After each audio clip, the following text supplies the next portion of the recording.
Olá pessoal, vamos dar continuidade à nossa segunda parte da videoaula.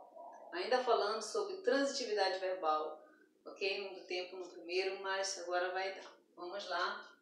Ainda sobre transitividade verbal, falando sobre o verbo não significativo, porque o significativo já foi no primeiro vídeo. Então, o que são verbos não significativos? Tá? Esses verbos não significativos são os verbos de ligação, ou chamado verbo de estado, tá? Ou mudanças de estado, que é aquele ser, estar, permanecer, ficar, ok? Esses são os principais que nós já vimos nas aulas passadas.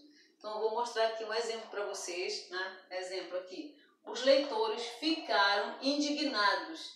Então nós vemos aqui um verbo de estado ou de mudança de estado, que é ficaram, chamado de verbo de ligação, ok? Então, eu tenho aqui o sujeito, que é os leitores, como eles estavam indignados, eles ficaram indignados. Então, ficar, verbo de ligação. Por isso, esse verbo é não significativo.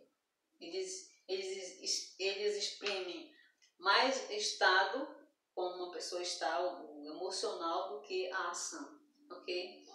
Então, eu tenho aqui o predicativo do sujeito, que é indignado. Como é que eles estavam? Aqui o sujeito é quem? Leitores. Leitores é o sujeito. Como eles estavam? Eles estavam indignados, né?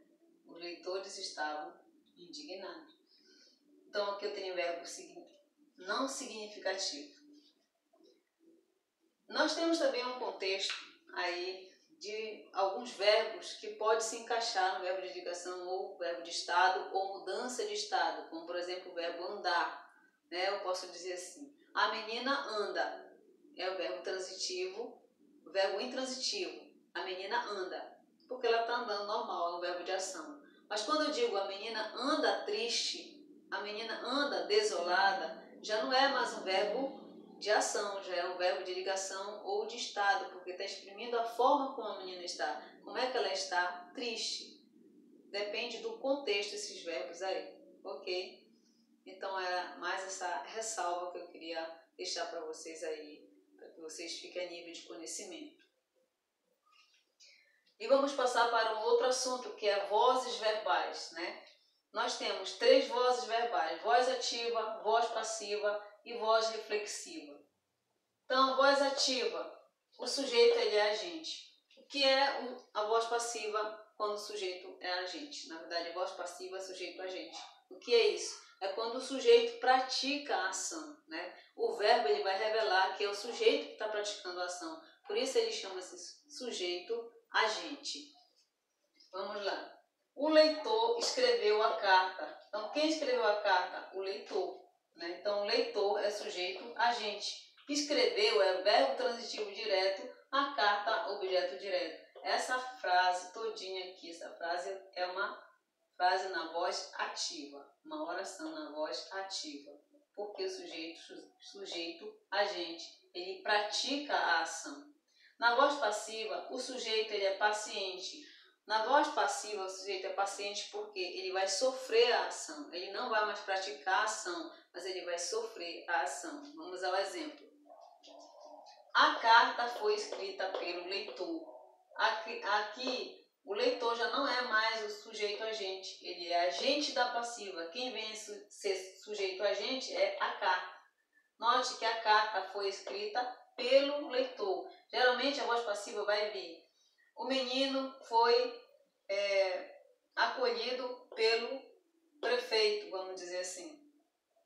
A menina foi atropelada pelo caminhão. O bombeiro foi, ou melhor, o menino foi salvo pelo bombeiro. Então sempre vai vir essa palavra pelo na voz passiva, tá? Então nós temos aqui sujeito agente a carta, agente da passiva pelo leitor. Aí eu tenho voz passiva. Então voz reflexiva. Aqui na voz reflexiva, o sujeito ele vai ser sujeito agente e sujeito paciente. Por quê? Ele vai praticar e sofrer a ação ao mesmo tempo. Vamos lá, o exemplo. O leitor julgou-se um gênio. Então o leitor, que é o sujeito, né? Sujeito, agente e paciente ao mesmo tempo, ele pratica uma ação e ele mesmo é o alvo dessa ação. Então, ele pratica e recebe a ação ao mesmo tempo. O leitor julgou-se um gênio. Então, julgou-se aqui, verbo, né?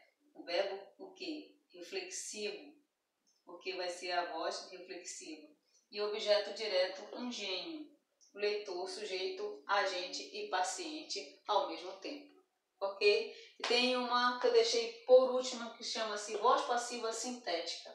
A voz passiva sintética, ela vem com o verbo na terceira pessoa, ou do plural ou do singular, tá? E acompanhada do pronome apassivador se, tá? Vamos ver aqui.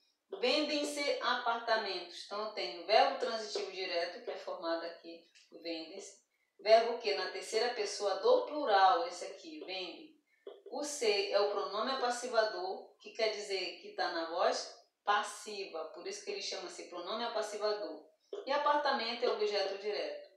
Para saber se realmente ela está correta, a construção dessa oração que está na voz passiva sintética, se ela está na construção correta, a gente vai fazer aqui a contraprova. Apartamentos são vendidos. Então está correta essa construção aqui.